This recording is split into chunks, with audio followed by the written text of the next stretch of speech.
All right, everyone, welcome to another edition of Tulsa Talk Thursdays. Every Thursday, this is where the village gathers to talk about everything Tref life and this historical movement, this historical fund called the Tulsa Real Estate Fund. And I'm excited about tonight because we're going to be honoring and highlighting and talking about the visionary leader, the queen visionary behind the Tref Legacy Center. This is the 30,000 square foot commercial real estate property that we acquired here in East Point, Georgia. 2.6 acres, 2.1 million, appraised at 2.5 million, that we'll be renovating into a 21st century state-of-the-art legacy center, entrepreneur accelerator, production and film studio, office space, and so much more. And so we're gonna be highlighting Queen Ernestine Morrison, my queen, who's the visionary leader, our CCO, Chief Communication Officer of the Tulsa Real Estate Fund.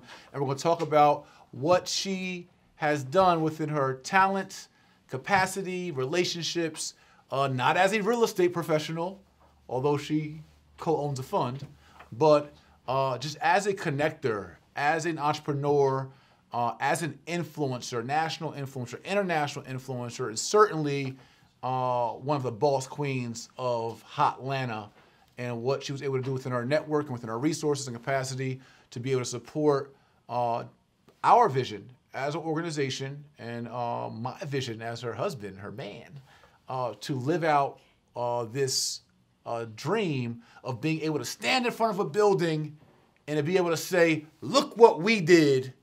We all participated in buying a real estate asset, a major real estate asset, a commercial real estate asset, a substantial real estate asset together as equity owners, as partners.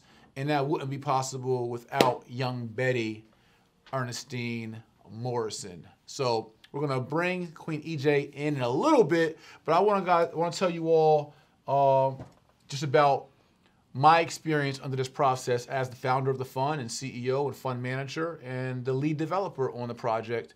So I want to just give you some of my perspective and just tell you about this great organization and team that we have built and are continuing to build. Our company, the Tulsa Real Estate Fund, our IPO was June 1st.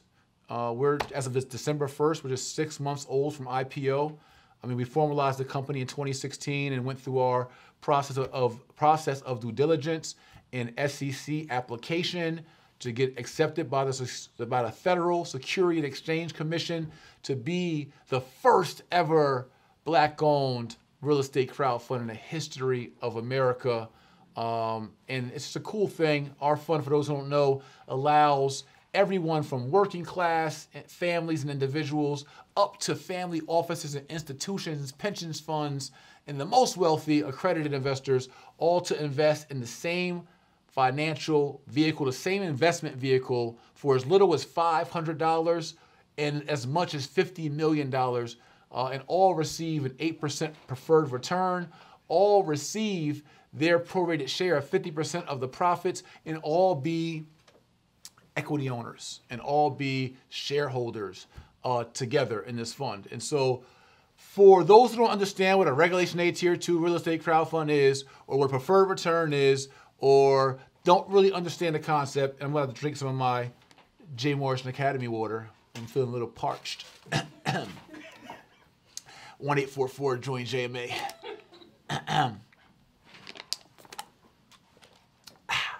It's nothing like my JMA water. So for those who don't know about real estate investing and crowd funds and all that, let me break it down to you in a simplest form. I can go through the history of the Jobs Act and how our dear president, Barack Obama, passed this legislation to allow non-accredited and accredited investors to invest together, but we'll save that for another time. I could talk about the history of Black Wall Street that was founded in 1905 and built up in just 15 years to one of the most historic Black communities, African communities in America ever, with 36 square blocks of over 2,000 homes and businesses that was burned down on June 1st, 1921. Our fund is named after Tulsa, but I'll save that for another day. I can talk about the Honorable Marcus Mosiah Garvey and what he accomplished in raising $800,000 back in 1919, and how he gathered Africans from all over the diaspora to come together to buy shares in his corporation, the Black Star Line, where they bought their own boats and factories and other companies. But I'll save that for another day. But I do want to talk to you all about the simplicity of this investment vehicle called the Tulsa Real Estate Fund, which is commonly called Tref, right? T-R-E-F, or T-Ref, depending how you're feeling, or always Tref Life.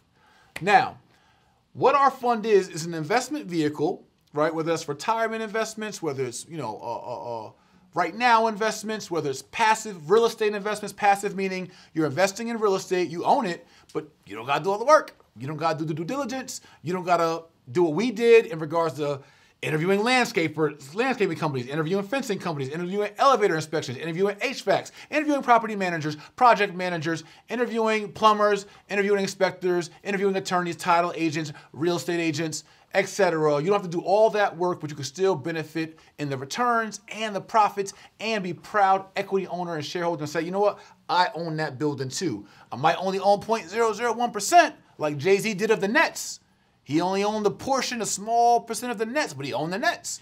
So this is an opportunity for us to learn from that Jay-Z model of investing as a minority owner of the Nets, Brooklyn Nets, but was still a proud owner of the Nets, even at a 0.18% share or whatever it was he owned. So all of you can be just as proud as Jay-Z was of the Nets, of your interest and ownership in the Legacy Center and all the other assets we acquire or invest in from our portfolio. The Tulsa Real Estate Fund is a funding source for the urban community owned by the people. So now let's break this down really simply. We all, right? So I'm going to say there's 50,000 of us out there, right? I personally have like 243,000 followers on Instagram. I have an email database of, about 100,000 people. We have Tulsa Real Estate Fund has about 90-something thousand followers on Instagram. Young Betty, Ernestine Morrison has about 145,000 followers on Instagram, right? So we're talking about hundreds of thousands of people. So let's break it down to this. If 50,000 people out of all those numbers, right? If 50,000 of us had $1,000 laying around in a shoebox, in a safety deposit box, in a checking account getting 0.001% interest, in a money market account getting 0.1% interest, in a 3-year CD getting 2.75% interest, in a mutual fund getting 0.3 or 0.4% interest, in a pension or IRA or 401k or account getting you 4% interest, you got to look at what is that $1,000 actually making you, because everyone, I'm not talking about the $1,000 you need to pay your light bill, the $1,000 you need to get your kids groceries and through school. I'm talking about those 50,000 of us out there that have an extra $1,000 that ain't breaking the bank. When you look at that 50,000 people times $1,000, that's $50 million. It's that simple. So now let's take the $50 million. And that $50 million is parked in someone's institution or in someone's shoebox or in someone's mattress, which is getting you 0% interest. Actually, is losing 3% every year because of an inflation rate and the cost of living.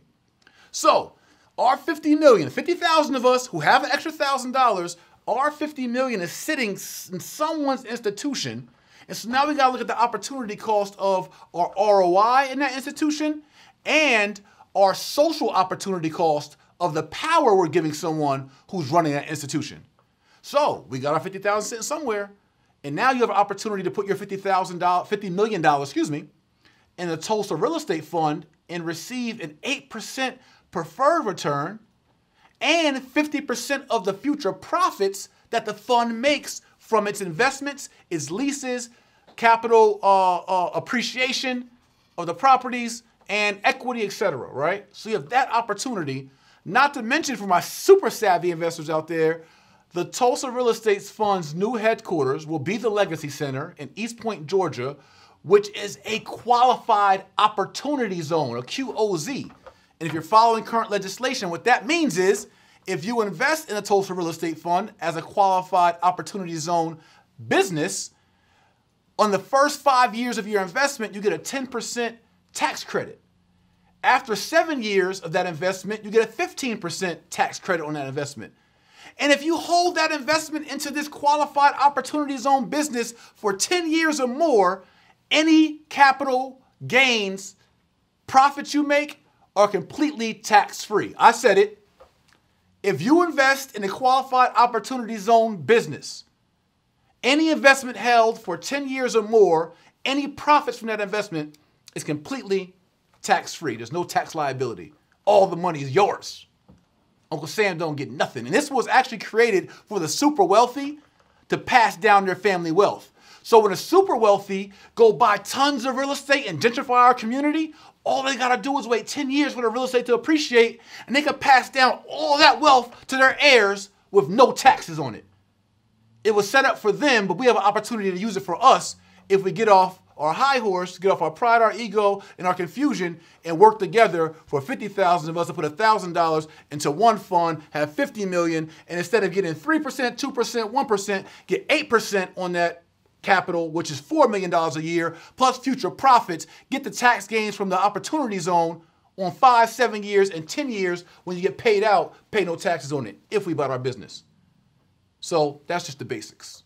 So we have that opportunity to make our money work more for us. And for those of us that don't got $1,000 disposable capital to invest, there's some of us that got $500. So for 100,000 of us out of 42.5 million in my community alone, let alone those all over the country and world, had $500 to invest, 100,000 of us, that's still 50 million. What's your $500 earning you? Does the organization or corporation or institution in which your capital is parked, do they have your social good in mind? So you have a Tulsa Real Estate Fund that is offering 8% preferred returns and 50% of the profits. Does the bank, the mutual fund, the 401k fund, the IRA, the pension fund in which your capital is parked right now, do they offer you a percentage of their profits? And if so, how much? Is it 5, 10, 15, 20? Are you getting 30% of the profits? So when your bank, with your money sitting in the checking account getting a 0.001% interest, so when your bank takes your capital and then your bank goes acquires real estate with it and gives you back 0.001%, gentrifies your community with it, refuses you a business loan with it, but takes your capital and gives you back pennies, is that a wise investment and a wise place to park your capital? But they have all your power. They have your dollars. But here you have an institution and an alternative investment vehicle, a new age investment vehicle that is allowing you the opportunity to earn up to 8% preferred returns and 50% of the profits. No, it is not guaranteed. No investment is guaranteed. Even your bank money is backed by the federal government, FDIC, up to $250,000, but that's capital. Again, markets can crash, bank regulations can change. I mean, in essence, no investment is really guaranteed. Some can be insured, but none truly guaranteed. But you have an opportunity to win, an opportunity to own, an opportunity for profit share, and an opportunity for social good, opportunity for group economics. So, with our original IPO, we raised over $10 million of capital commitments in the first 7 days, over $6.5 million in the first 40 hours, about nearly $12.5 million to date of capital commitments. And with that capital, we go invest or partner with developers or investors. But we did find this amazing opportunity because of our chief communication officer, my partner in Tulsa Real Estate Fund, and our partner in Tulsa Real Estate Fund, and my partner in power, my partner in life, my wife, Ernestine Morrison. She got the work and does what she does best, and that is make it happen. She's the Olivia Pope of this thing, and minus the whole president thing. But she got the work. And so she knew that we were raising capital, we had success, but we had to deploy the capital. And she knew that there was an opportunity in the marketplace. We wanted to do something specifically here in the Atlanta area if we could. We have a pretty big influence and brand here in Atlanta. We love the city. Atlanta is a city that has paid her for the last 7 years and has been well to me and good to me the last 2 years in our organization. And so Ernestine tapped into her network and she found, and really before that, she had a vision, and I'm going to allow her to kind of share a little bit of that later, but I want to give my perspective, right? Because my Toast Talk Thursdays, this is about me right now. So Ernestine had a vision And she said to me for a long time, because Atlanta is right now quickly becoming the capital, the film capital of the world. And certainly the film capital, competing with Hollywood for the film capital of the United States. Because of the Georgia tax credits in the film industry, so many films are being done here and shot here, and the entertainment industry is just booming. It's even bigger than Black Hollywood now, although there's a lot of Black films and Black actors and directors and producers and all that happening here. But I mean, Black Panther was shot here, Fast and Furious, and so many other big films. Tyler Perry's super huge major compound and studio is here, amongst others. You know, shout out to all those in the industry. But anyway, so Ernestine said, you know what, honey, there's a major opportunity for us to make a play in what's an influx of opportunity in the studio space, the film and TV studio space. And so we were on a hunt at one point for a film and TV production studio. We were looking at multiple venues and warehouses and looking at maybe building one from the ground up, etc. We were vetting deals. So she was getting to work, throwing me the alley-oops for me to do what I do best, or one of the things I do best. I do like several things best, but it's not a, you know, we'll get to that. But put my real estate hat on and really do the due diligence and research and qualify these deals. And we went through some deals that we thought would be good, but you know, they had some caveats to them that we didn't like. And she also reached out to her network to find a real estate agent who was aggressive and assertive, a Black woman, Monique Shaw, who went to work and found and was sending us deals and opportunities. She talked to two of her friends and mentors and partners, Terry J. Vaughn and Cass Seegers-Beadle, or Seegers-Beadle. But yeah, that part.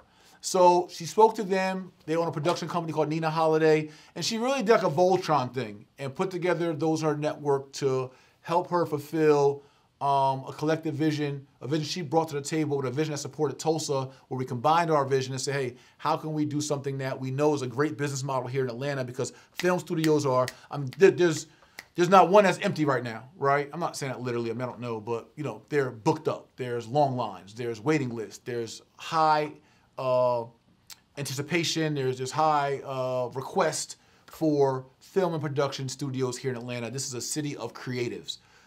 Rap videos, music videos, green screens, psych walls, photo shoots, podcast, film, all that, you name it, they're here, right? And so we were like, okay, let's do this thing. Like, we were on Sister Circle, I think it airs on TV One. And, you know, we've been on different, you know, obviously TV platforms. And we're walking into these studios, and they're just like a big box with lights, and it's just a big square empty box. And somebody built a set. And she's showing me this from a actor and producer and director and just a entertainment industry veteran that she is. So she's showing me this from a real estate perspective, like, babe, look, it's really nothing. It's like a simple piece of real estate. And so it clicked at one point, like, hey, you know what? This is super doable. This is not building an apartment complex. This isn't, you know. So we got on the hunt, and then we happened to luck up or be blessed because of our diligence and work, and we found this deal, 3015 Martin Street in East Point, called the Carter Brothers Building, which was 30,000 square feet of commercial space that had 10,000 square feet of office space, and then had a warehouse with over 20,000 square feet that was perfect. This is like a building that's like 8 years old. I think maybe 10 years old max. I think 8 years old. So it was a building that was built in the last 10 years. They put now mind you, the Carter brothers is John Carter, who is Chris Carter, NFL Hall of Famer wide receiver of the Vikings. And I think it's most of the Vikings, most of his career, at least the end of his career. But it's Chris Carter's brother. It's the Carter brothers. And so we were able to acquire this building from Hall of Fame legend Chris Carter and his brothers. And so they put the bells and whistles into this building. I mean, they got an elevator in the building that's really fit for a 76-story building. They put it in a 2-story building. Like, they just went all out. And so, which is really a problem, because now I got to pay for maintenance on an elevator that is not even required in our building, but we'll deal with that. So anyway, we went to this building, we did our due diligence. Through Ernestine's network, we were able to find an amazing project manager, a company called Reclaim Karma. Chris and Yvonne. I say Yvonne because her name starts with a Y. I don't know why they spell Yvonne with a Y, but that's another thing. So Chris and Yvonne Johnson again, black couple, black contractors, black project managers, black realtor, black-owned building, purchased by black-owned, originally black-owned fund. We're not all black-owned now because we have opened our fund up to all nationalities. We have investors that are Asian, that are Caucasian, that are Indian, that are everything else in the book. We want your capital because we want to manage it effectively, responsibly, and give you better opportunity for returns and profits than where your money is currently at. We are not a racist fund. We are not a divisive fund. We actually have a fund that will hopefully unify all walks of life. So anyway, so we were able to employ and to staff, again, our inspectors, our architect, Jordash from X-Metric here is a black-owned architectural firm, our engineers, our landscapers. And so we were able to, and will continue to be able to support so many African American firms and corporations, companies, individuals, contractors, employees and staff, all this birthed by the vision of our queen visionary, Ernestine Morrison, who was able to bring a thought and make it a thing, and was able to be the master dot connector of this opportunity of our first acquisition. And now we have over 12,300 families in the Tulsa Real Estate Fund. I think we hit 12.3 now. I know we're like 12,200 and something a few weeks ago. I'm assuming we're at 12,300 plus investors, somewhere close to that. I got to be accurate everything I say because they'll try to say I said 12,300 and it was 12,297 and I was doing something inflating. And then they try, so I got to be very precise and accurate with disclaimers and disclosures for everything I say because we know. So approximately 12,300 investors, families, etc., are now commercial real estate owners with us as investment partners. And we acquired this building for $2.1 million. Now, this I'm gonna take credit for. I negotiated my butt off. This is a hard negotiation. I broke a sweat. And we did what we had to do to get the price at where we needed it to be. I was trying to get it for $1.7 million, but they wasn't trying to have it. So we ended up at $2.1 million, and the building appraised for $2.5 million. So that was $400,000 of instant equity when we purchased the building. We're going to go into our renovation phase. We're in our renovation and development phase now, construction phase. We're going to put about $500,000 into the building, and it's going to be amazing. And now Ernestine Morrison, again, the visionary, the queen visionary, is putting her flair and taste into the design of the building, to the design of the production studio, working on alliances and partnerships for our grand opening, which we hope will be the end of the first quarter, beginning of second quarter 2019. And so I am blessed to have such a great partner in our organization. When I first met this woman, she walked into my office in Midtown. Now we're in Buckhead. We moved on up. But in Midtown, we had a meeting about what my vision was in my organization. I said, I want to build a Black Wall Street. And she said, well, I want to help you build a Black Wall Street. And this was before any romantic interest. This was just about two people with a passion for the community, with talents, with gifts, with resources and relationships, who said, hey, if we can collaborate and unify our resources and what we have, we can do something greater. And lo and behold, several months later, or a few months later, she was my woman, announced during a corner class in Chicago. Then about 5 or 6 months later, she was my fiance. I got on my knee in LA before a Clippers game. She cried. I cried too. Okay, fine. So that happened, and after the engagement, less than a year later, she took my last name and was my wife and the bonus mother to my 2 daughters. And so that's how fast we moved, because we knew there was a purpose behind us. I moved fast because I knew I needed a special woman in my life. God needed to put a special woman in my life for me to accomplish and fulfill my purpose, and to be happy and to be satisfied and to wake up to beauty every morning. And so I was blessed with that. Our organization was blessed with a very creative, talented, brilliant, resilient, just passionate chief communications officer who was not even close to have shown her full potential within our business, but who also is constantly booking films, the most viral poet of our generation, and who is, building her resume as a director and producer as well, and just wears so many hats, does so many things well. amazing wife, amazing cook. Y'all seen me gain weight. Amazing cook, who I'm gonna bring to us. I see tissues being passed to her behind the camera. I think there's a little teardrop over there. But again, this is, we all can be proud as Tref Life, as the village, all of us who are part of this company, and all of you who will eventually say, you know what, I wanna move my 500 to Tref Life. I wanna move my 1,000. Why do you got your 1,000 sitting in another institution and not ours? Like, come on, for real. Why do you got your 500 sitting in another institution but not ours? Like, for real. Like, what's wrong with you? And one day you'll do that, you'll become an investment partner with us, and you can say, hey, you know what? I'm partners with one of the greatest black women to walk the planet, Ernestine Morrison. And so, Queen, my honey, bunny, and partner, you want to be here? Come on up, come on in, and let's introduce the Queen Visionary of Tulsa Real Estate Fund. Hi, honey. Hey, baby. Thank you for having me on your show. My show. Tulsa Talk. Yes, this is your show. This is his show. I'm just a guest. Wow, I definitely was tearing up behind the camera listening to you speak of me and us and your vision and our vision. Hey, Tref family. Happy Tulsa Talk Thursday. Yeah. Excited to be here. So I want to ask you a few questions. I want to interview you now after I take a sip of my JMA water. And that I just so everyone knows, I ordered these for him. It was her idea. See how that works? Her idea. The visionary and the multiplier. I ordered those. So, honey, just please share your inspiration behind. Can we keep coming on my show crying? Like, hey, let me be only me. I can cry on my show. What show was that I cried on last time? Well, that was my Facebook Live last time. This is an emotional kind of, thing here. So please share with our audience, our founders, our members, etc., your inspiration behind this vision and what you saw. Before we get into that, more importantly, I think it's always great to start with the source and the foundation. And I really want everybody on this call and watching online to understand the power of words and manifestation.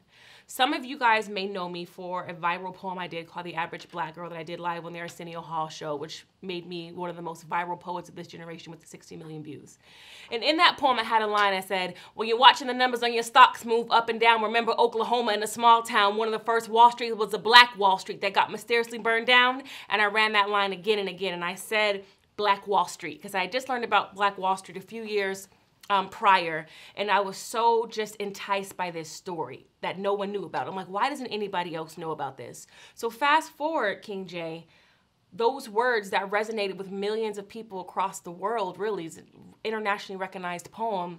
I walk into Jay's office, not knowing this man from anything. I've seen a couple YouTube, Facebook videos, and I walk into his office for a business meeting. At the end of this meeting, you said, babe, I want to build the Black Wall Street. I said, what is your vision? And he said, my vision is to build a Black Wall Street. And I said, well, I'm going to be the one to help you build a Black Wall Street. So there it starts. So that vision, the vision doesn't start with the Legacy Center. It doesn't start with the Black House. It doesn't start with our marriage. And it really starts that one conversation that God planted all these seeds and put all these messages in me and this narrative in me, and then meeting Jay and saying, I am going to be the one God put me in your life to help you build a Black Wall Street. And it is with the Tref Legacy Center and all the things that we do under your vision that is really resurrecting the spirit of ownership, Black entrepreneurship, and what O.W. Gurley did in Black Wall Street. So that's really there is where it starts.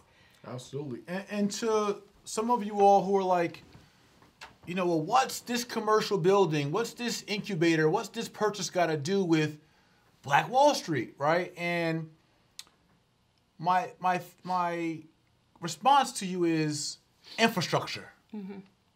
In order to build out a whole community, no matter what community we decide to build it in, East Point, Georgia, Atlanta, Georgia, Detroit, Chicago, wherever, Tulsa, Oklahoma, wherever, there needs to be infrastructure, there needs to be home base, there needs to be headquarters, and this building will also serve as an incubator and accelerator for those who want to collaborate with us and with each other to birth ideas. And when you think about it, it's also just about real estate. I mean, we think about McDonald's. McDonald's really isn't about a burger. McDonald's, the chain McDonald's, it was a real estate play.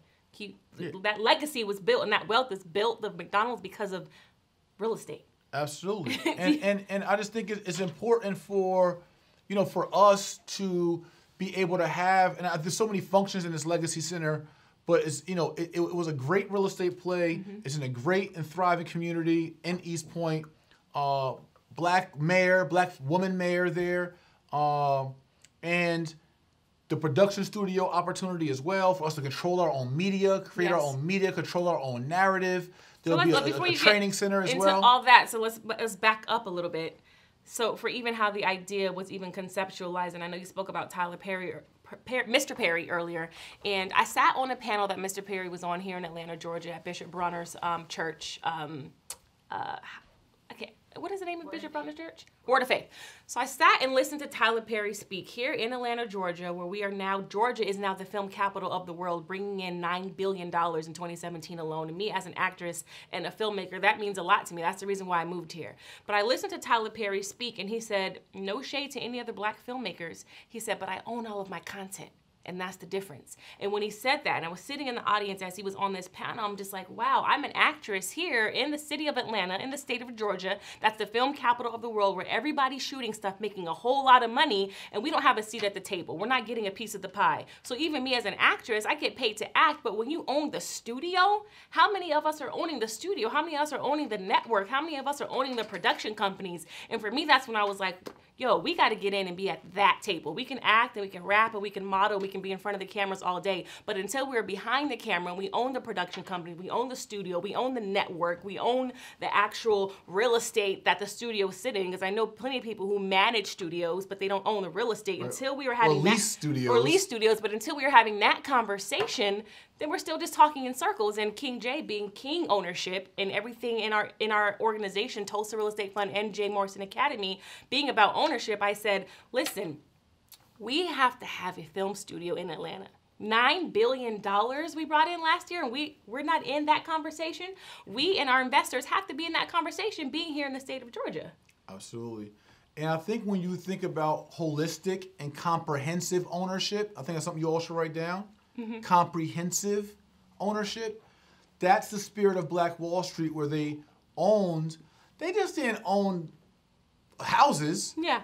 They own over 2,000 homes and businesses, including schools, not just barbershops and soul food. Stores. Right. Banks. We talking about not just a soul food spot, but the grocery store that supplied the soul food spot. Yes. Not just the grocery store, but the warehouse that supplied the grocery store.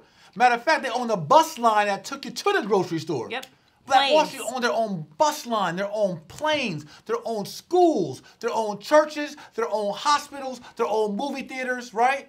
So it don't matter what building we acquire first, it's all a piece of the puzzle, of the legacy, of the mindset of Black Wall Street and comprehensive ownership, right? Absolutely. And so that's also inspired by that. And I know as a company, we were looking at so many multifamily units and apartment buildings, and I said, King J. Which we will get to. That's definitely a part of the mission. We own it. Right? But I said, King J, we cannot be, and I said this, we went to a town, we were looking at acquiring this whole town. And we were in this town, and I said, we need to make this town a film studio. And King J kind of wasn't really seeing the vision, because it's not really his industry, and he's just like so adamant about this multifamily unit, which we will get to. But I'm like, babe, $9 billion.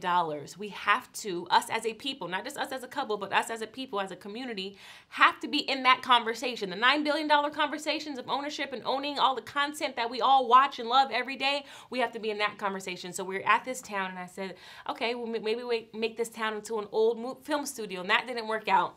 And then I was having a conversation, and this is I want to talk to you guys about the importance of collaboration and partnership, because you have people that can build a room, right? They've got the wood, they've got the metrics, they got the measurements to build a room. And then you have the people who can put the table in the room and put the guest at the room, and both people are equally needed.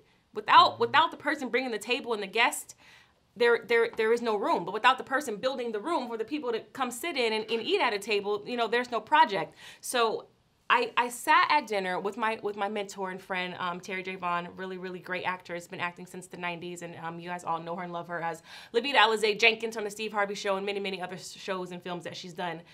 And she said, I want to build a movie studio. That's what me and my partner want to do. And I said, that's what I want to do. And I'm like, Jay was sitting next to us. I'm like, Jay, we want to build a movie studio. And Terry says, well, we've been looking for investors and you know, stuff's been falling through.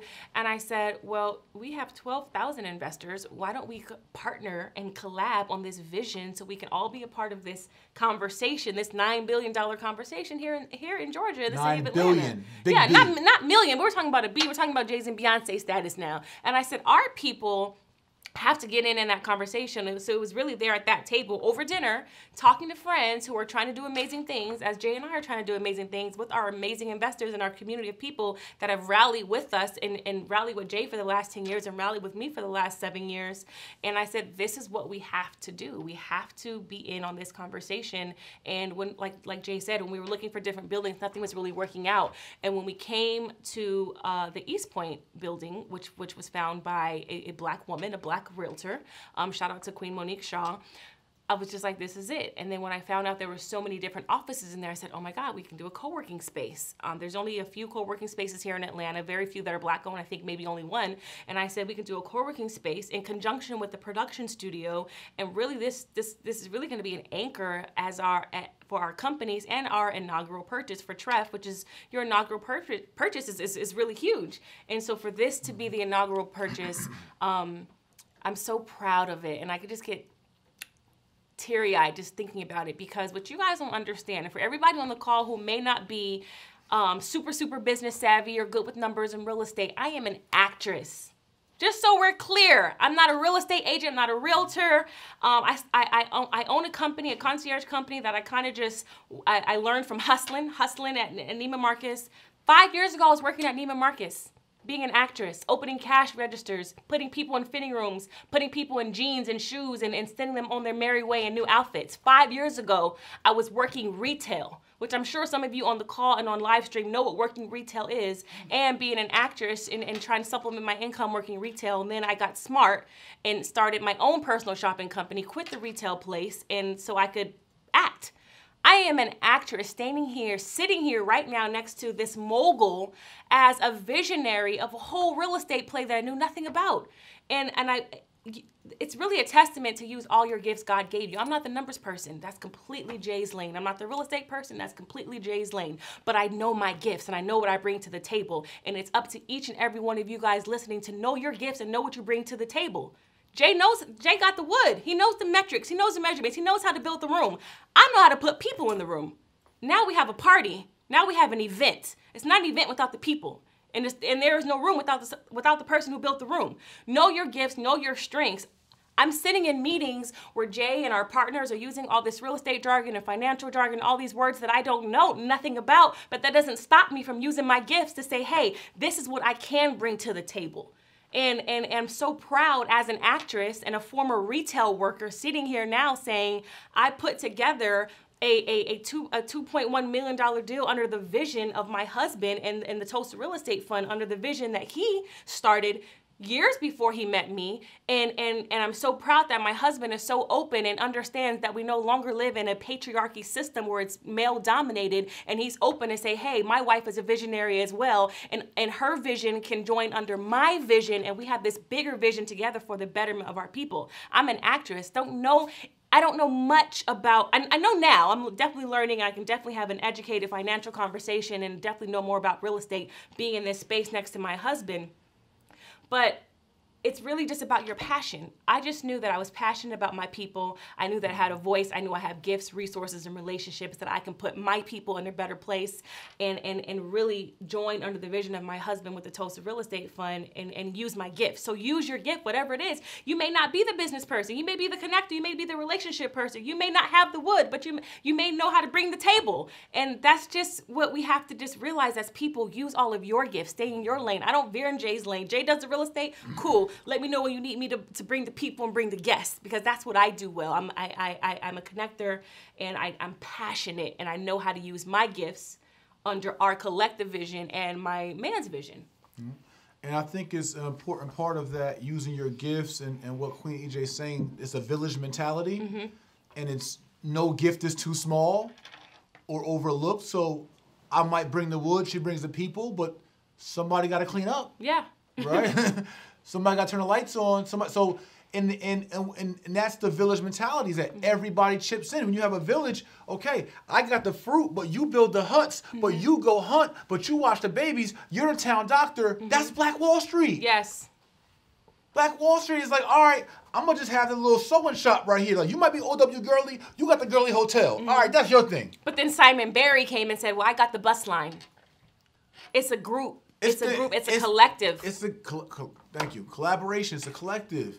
So that's what we're saying, that all of us have an opportunity, whether you're working with Tref directly or indirectly, lending your resources. We always looking for talent. We're looking for talented in human resources. We're looking for talent in digital marketing. We're looking for talent in graphic design. Looking for talent in web design. Looking for talent in real estate development. Looking for talent in acquisitions. We're looking for talent, all throughout the organization. So if you have skill set that you can offer, truly go to the website, submit, contact us, email info, follow up a couple weeks later, follow up again, inbox us. We get a lot of communication. Can't say we get you right away, but that persistence pays off. I had to work on this for nearly 7 years, 4 years from when I got serious about it, 2 years when we formed the company, all the way to walk this down to be where we're actually a real fund. Yes. So you might got to stalk us for 2 years just to be the video guy, or just to be the digital marketing person. Yeah. You might got to put in that work to lend your hey, village, listen, when y'all need me, I shoot bow and arrows. Yeah. But on top of that, one thing we all have the opportunity to do, and I will say majority of us, some may be in financial positions where you just can't afford $500. But don't tell me you can't afford a $500 investment for your family into this vehicle, that you can't afford that, but you just went and spent $750 on Christmas. Yeah. Yeah. That you just went and spent $1,000 on Black Friday.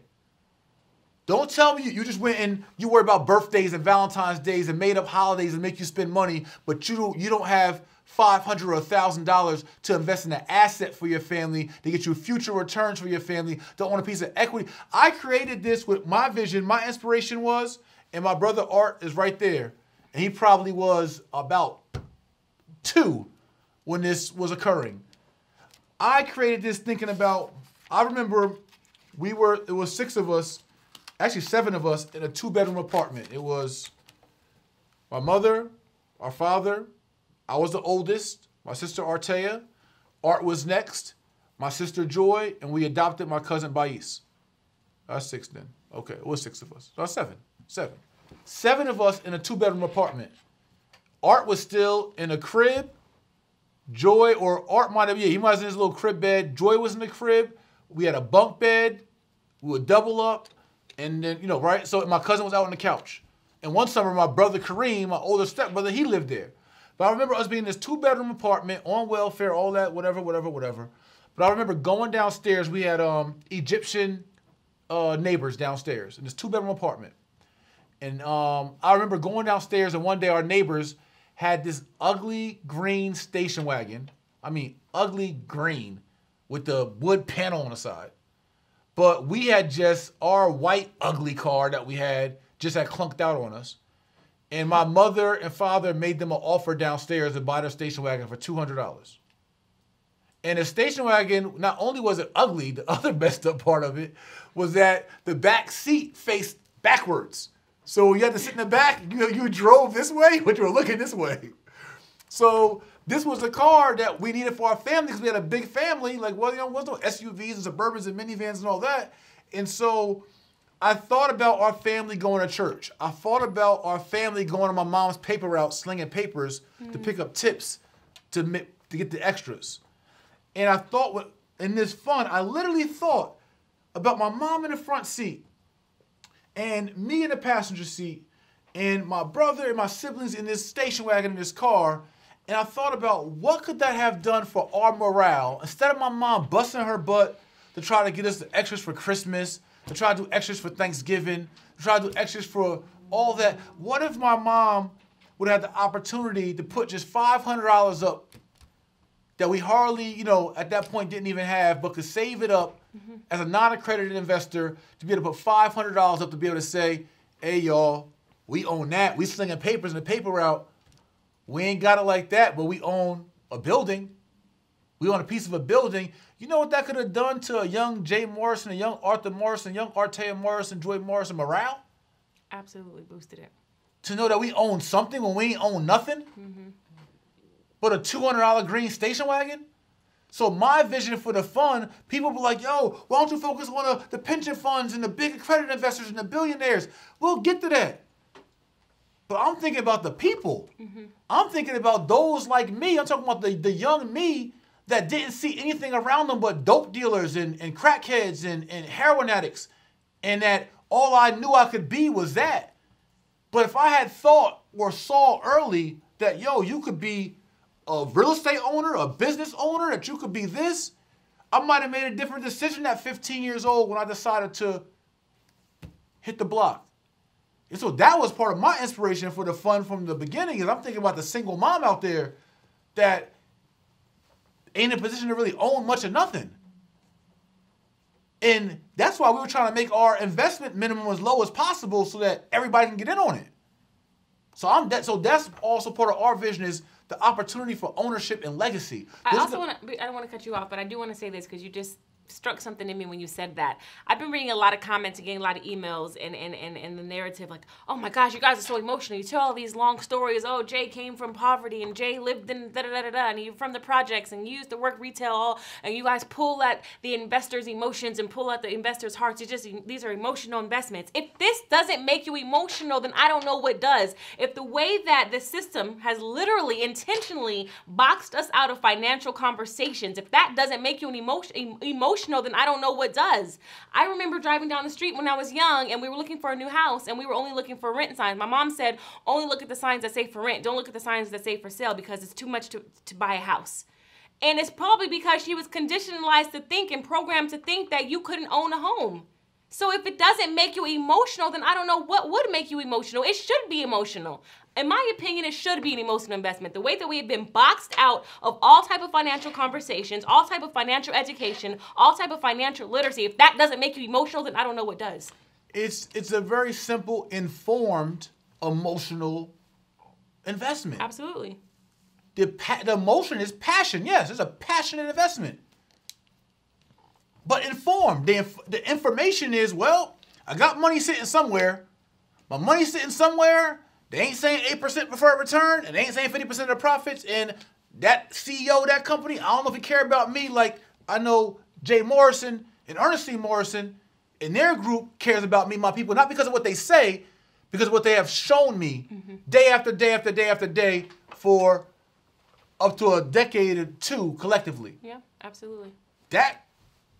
That's your informed decision. Yeah. Where is your money parked right now? How much returns are they offering you? How much profits are they offering you? What are they doing with that capital, that power that you're giving them? And do they care about you and your values? And are they available for you to ask them questions? Are they touchable? Are they reachable? Does the CEO of the fund, the bank, the firm, the crowd fund that you invest in or thinking about investing in, or these let me use a nice word, these folks, does the CEO of those companies, the founder of those companies, do they go into, with their wife, do they go into your neighborhood and teach you what they learned for free on your corner?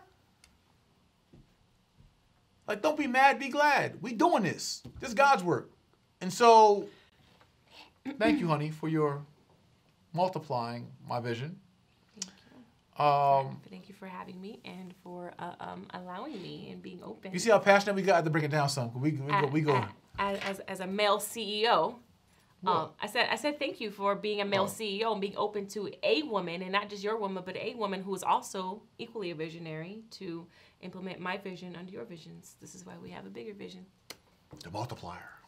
Visionary and the multiplier. And I do want to shout out in the spirit of women being entrepreneurs, not even 100 years post us being able to be in the workforce. I do want to shout out Tamika Mallory and Angel Rich and Issa Rae and Supercent for being really pioneers and leading these conversations of women in entrepreneurship and being boss women and really having seats at the tables and allowing and letting their voices be heard and letting them be heard loudly and boldly. And I can boldly stand here as the co-owner of a Tulsa Real Estate Fund, as an actress, and say, hey, I helped galvanize over 12,000 people to raise over $12 million in capital commitments for the betterment of my people as a woman, and more importantly, as a Black woman. And that feels really, really good. And it feels even better to do it with my partner, who's also a visionary and a leader in his own right. And for us to be on this crusade together and really have joined forces, two powerful forces who are able to come together, that's nothing but God's work, and I'm so grateful. Yeah. And I want to give a shout out to our partner in Tulsa, another queen, Janetta Pay, Esquire, who also is a part of bringing this vision to life. We want to make sure that we elevate Queen as well, who has supported me for years now in bringing this Tulsa vision to life, along with our other partners in the fund. And so I want to open up just for a few questions if we can. We'll take some live stream questions, any questions on live stream, and some teleconference questions. If you guys just have a shout out you want to give, comment, concern, contribution to the call and podcast, please do. We open up Toast Talk Thursdays for live engagement whenever we can. And so, certainly open to hearing from you guys and answering any questions if you have it. But ask yourself this: why isn't your 1,000 of disposable investment capital with Tref? Why not? Why isn't your 10,000 with Tref? Any questions on that, Queen? Looking. And any questions in the call queue? Queen Tam. On Tulsa IG, somebody asked, what exactly does the phrase preferred return mean? Great question. Go for it, baby. Talk that financial talk, baby. Yes, I learned with that. Talk that financial talk. Preferred return means that our investors get their return on their investment before the management team even gets paid. So our investors get paid first. Well, before the management team gets any profits or anybody gets profits. Yes. The management company does get a 5.5% management fee. That isn't offset from the beginning. But other than that management fee, we do not see any profits from the deals until our investors get 8% preferred return. Then we split 50% of the profits. Anybody on the line? In the queue.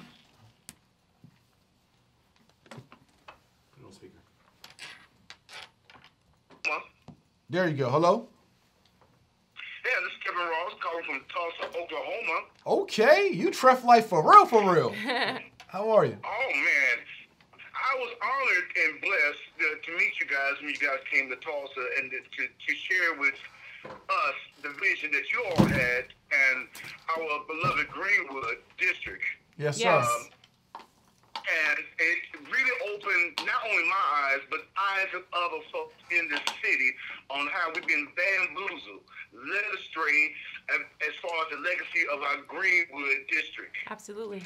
And I want to really applaud you guys to keep chipping at us because we've been that elephants that been tied to a tree for so long. We don't know when we're free, when the chain is gone. And whatever you can do, please come back. Please make Tulsa a part of your regiment because we want to make you guys part of our regiment because it's real. We are getting ready to celebrate the commemoration of the Black Wall Street spirit in 2021. There are people coming out of the woodwork trying to buy into it, and they all are not our color. They all want to profit and pimp our legacy. You have opened our eyes on how bad of a shape our legacy is in debt and foreclosure, and we getting ready to lose it all. And it's gonna be one person gonna own our legacy, and it's no different being a sharecropper or a slave at that point as far as our legacy is concerned. So I applaud your efforts to come to Tulsa. Come often. We miss you guys, and we want you guys to come back because Tulsa's your home. We're going to make some things happen. Thank you for your leadership. This is Kevin Ross coming from Tulsa, Oklahoma. Thank you, King, and we will be back. Yes, we'll be back first quarter of next year for sure. So thank you and appreciate you. And he's absolutely right. We have a legacy in Tulsa, Oklahoma to protect. Like, it's our responsibility to protect this legacy. If no one's going to protect Black Wall Street but us. And as you said, they're going to take our Black Wall Street massacre and that emotion tied to it, and they're going to, as you said, pimp it out for profits. And we're not going to own and control our destiny and our legacy. And so We did make a $1 million cash offer to the non-profit or for-profit or confused profit organization that owns the last two standing commercial buildings on the original Black Wall Street, the Greenwood District of Tulsa. They denied our offer.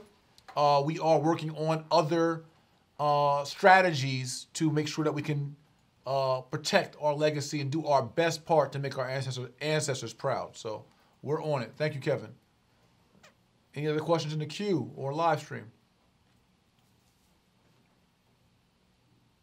Hi, hello, Queen Ernestine and King Jay Morrison. How's it going for you guys today? Good, well, King. thank How you. are you? I'm doing well. I'm honored to actually be able to talk to you guys. I'm huge fans of you guys. I'm actually Robert Lyons. I'm from Phoenix, Arizona. I'm an entrepreneur out here trying to make make it to the top, for my family and I. So, it's an honor to talk to you guys, first and foremost. I'm looking to visit actually out there in Atlanta. I've never been out there before, so I'm actually visiting this summer. Very excited. But further along, I was just wondering by a chance, when are you guys going to have you guys ever been to Phoenix, Arizona? Are you guys eventually looking to put that on your guys' travel list to actually come and visit as well, Arizona? I've seen you guys came to, California. I follow you guys a lot. I'm a huge fan of you guys. So I think you guys came to the West Coast of Atlanta. So I was, I'm all involved into RBCs as well, Credit Mastery, of course. And I want to thank you as well, Jay Morrison, for being able to give such a huge discount to, to the village for that. Yes, thank you. So I'm learning a lot with it as well, and I appreciate it.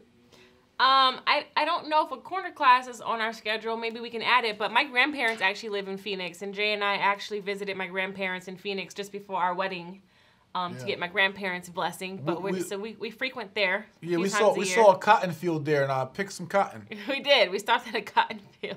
We did. That's still in my book. I carry it with me daily. It's in my book bag. But I think next year we do. We're building out. Just so those who follow us know. We're building out a super robust, all new, updated, because I'm learning about wealth more and more as I grow. And so my job, as what I used to call Black Robin Hood, aka Young Malcolm, is to steal the game from the rich and wealthy and then digest it and then translate it to those of us who have not had the opportunity to grow up in wealth. And so as I learn more, I put it in our school. We make sure our school is affordable, accessible, and relatable. And so we have a new Jay Morrison Academy we're going to be announcing next year, curriculum. And with that, we are going to want to be more aggressive on the tour circuit. And so we would definitely, because we haven't been, from a speaker's perspective, in Arizona. We haven't done that much. I know the West Coast, we kind of... Is Arizona State in Phoenix? I spoke at Arizona State last year, actually. Is that Phoenix? I think so. But we're going to be back, and we're going to do rounds there. And so we're going to talk about that in our tour schedule. But thank you so much for your contribution to the call. I don't know if you can We'll take our next caller. I don't know if we're... Yes, you do have another one. Are you sure? Are you really here? Listen, this is Sabrina Dobbins. I'm calling from Cleveland, Ohio. Yes, ma'am. Hey, Sabrina. First and foremost, hello, Queen Ernestine. Hello, King Jay. I got a couple things I want to say. First, Jay, you and I share a birthday. Happy belated. Second, Scorpio season. Yes. Yes. So listen, y'all. Back in, maybe March, April, when I first came across the whole Tref is coming, get ready, get your $500 ready, I was receiving tax returns. I had heard about you guys, seen a couple videos, Real Estate Corner, all of that, even when y'all was in Cleveland on 55th and Superior. Long story short, I had been praying, and I was like, God, listen, I'm about to get a tax return. It ain't all of that, but I need some of this money to go somewhere where it's going to come back at some point. I wasn't looking for an overnight fix or none of that, but I needed to know and feel confident about somewhere my money could go, and, that it would benefit later. I have 5 children. The oldest is 21. The youngest is a year at the end of this month, okay? So this is so amazing. amazing. This was one of those things. No, I don't understand all the numbers. I don't understand all of the process, but I get on the calls, I listen, I learn, I research. This is one of them things that was a no-brainer for me. It was one of them things, like, I couldn't wait to June 1st to press the button on my app to send the 500. Like, I was one of the people that was like, can you send it before that? And I was like, no, it's got to be June 1st, you know, when it's ready to be received. So this is amazing. I'm so glad it exists. Listening to you tonight, Ernestine, when you was talking about two things, you was like, if this not, you know, don't move your emotion, I don't know what will. That's one. The second thing is, just about 8 months ago, I was riding around with my kids in the car like, we only looking for rent sign. So if it say for sale. So I feel everything about it. I feel everything about the lack of knowledge we've had. Yes. The hindrance, you know, some people ain't gonna never wake up, you know, and it is what it is, because I've tried to, you know, share you guys information with people I know, and some people ain't ready, some people never will be ready. Yes. But I'm gonna sum it up by saying this.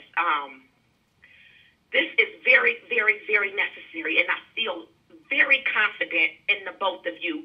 And you know how some stuff just, like, you can't really explain it, but the gut overpowers any other negative thoughts. Or, like, I'm going to be honest, I don't share the information with a lot of people yet, except those that I feel like is ready, because I know a lot of people are not ready mentally to even hear about it. Like, they ready to, I argue with people all the time in our feeds. Like, this is that, and Jay is in bankrupt, and I'm like, you know, you're going to have them kind of people. Yeah. And it's, you know, they're necessary at the same time. But to sum it up for real this time, as you can tell, I can go on and on.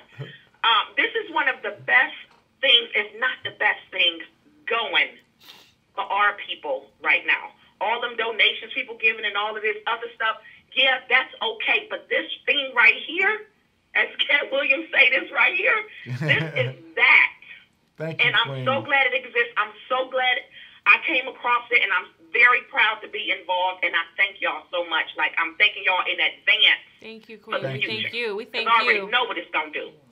Listen, so I want to say... thank y'all for taking my call. Yes, ma'am. I want to say a couple things. And say, Queen Sabrina, I know you're listening in. One, my story about the single mom, I don't know if you're single or not, nevertheless, just being a mom of 5 children, this fund was made for you in that opportunity right there. Like, it was made for you. 2, I know why, the selfish reason why we do this Toast Talk Thursdays. Because I have a lot, I pour out a lot, right? We pour out a lot. And I'm talking a little personal right now. And just pouring out a lot, doing a lot of work. I'm mentally exhausted sometimes. You know, running 2 8-figure businesses and 8-figure wife.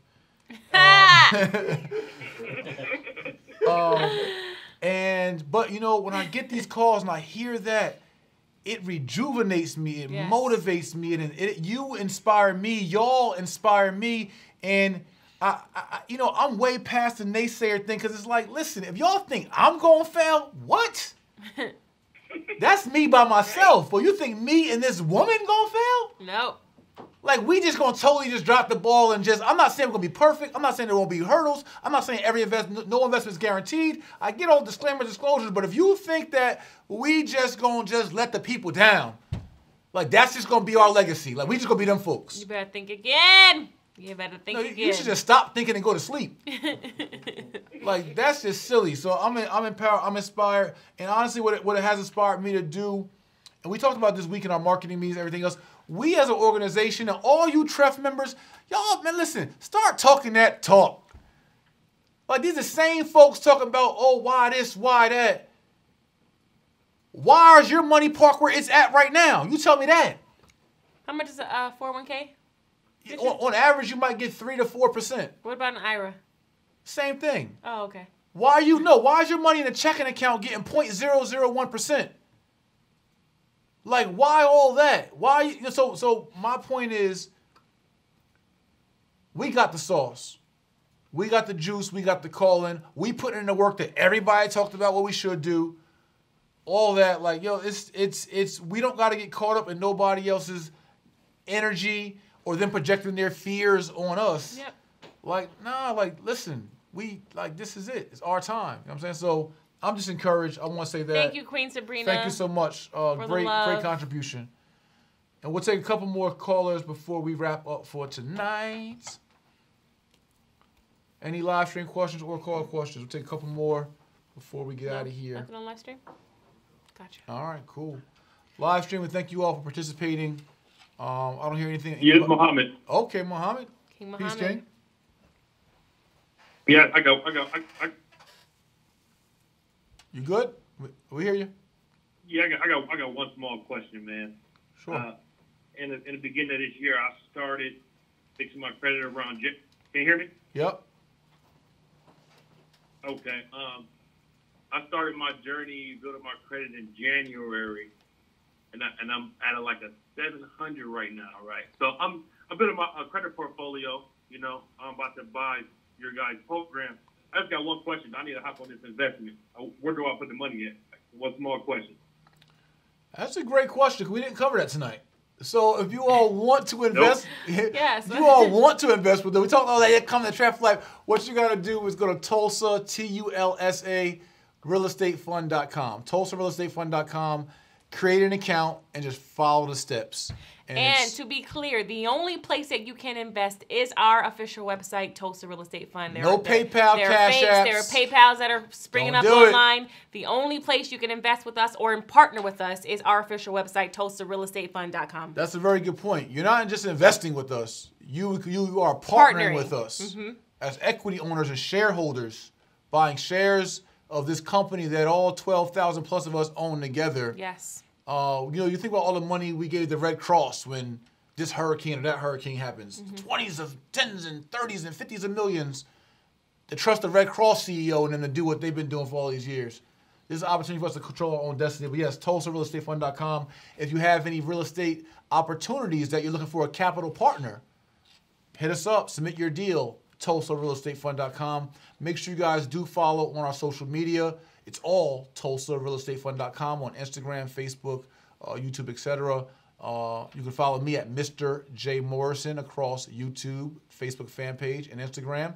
My queen is taking a Instagram sabbatical. Follow me on Instagram. I'll be back on the 10th. Yes, yeah, I'm going to follow you.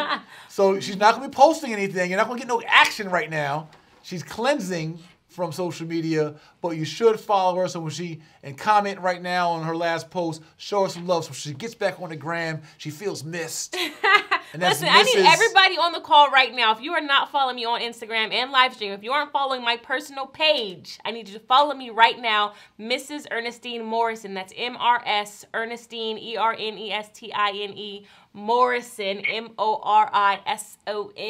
Follow me now. No, M-O-R-R-I-S-O-N. What did I say? M-O-R-I. No, I did not. Jane. It's a new last name.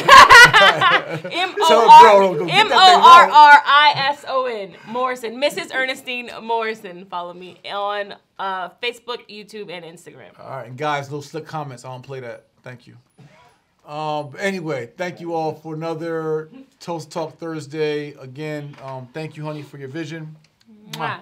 And, just salute to you and to all the queens who support us kings in our community and just lend your talents. And thank you to all of you all who have lent your talents to the movement, your prayers to the movement, your support, your momentum, your energy. Thank you to all our investment partners. Our goal for this end of the year and going into 2019 is a race to 50 million. That's it. We got 12 plus million in capital commitments. We are on a race to 50 million. There's no reason why we can't identify 50,000 people that have $1,000 of disposable income or 100,000 that got $500 disposable income that's parked somewhere that is not giving you the power, the partnership opportunity, the equity opportunity, the profit share opportunity, the preferred return opportunity as Tref. If you're not doing that, honestly, it's another thing that's going on with you. Unless you just don't have it within budget. But if you're not doing it, I honestly feel there's something else going on with you. You have to really self-reflect, like, why is it? What's the emotional thing the other way? That I feel comfortable having my money here getting me less, and where I can't say they match my cares and concerns and values, or support my community, but I just have an issue. I have a trust issue here, but you ain't got a trust issue with Gucci or with Louis or with Apple or with Hennessy or with Grey Goose. You ain't got a trust issue there. Yep. Why is there an issue here, though? Right? So let's talk about that. Let's think about that. Let's pray on that. But anyway, guys, it's Tref Life, Faux Life. Hey. TulsaRealEstateFund.com for you guys to join the movement, become an investment partner. And I'll see you on next Thursday. Tulsa Talks, hashtag Tulsa Talks, hashtag Tref, hashtag Tref Life, hashtag The People's Fund, Hey. hashtag Black Wall Street, and all that good stuff. All right, peace, guys. Good night, family.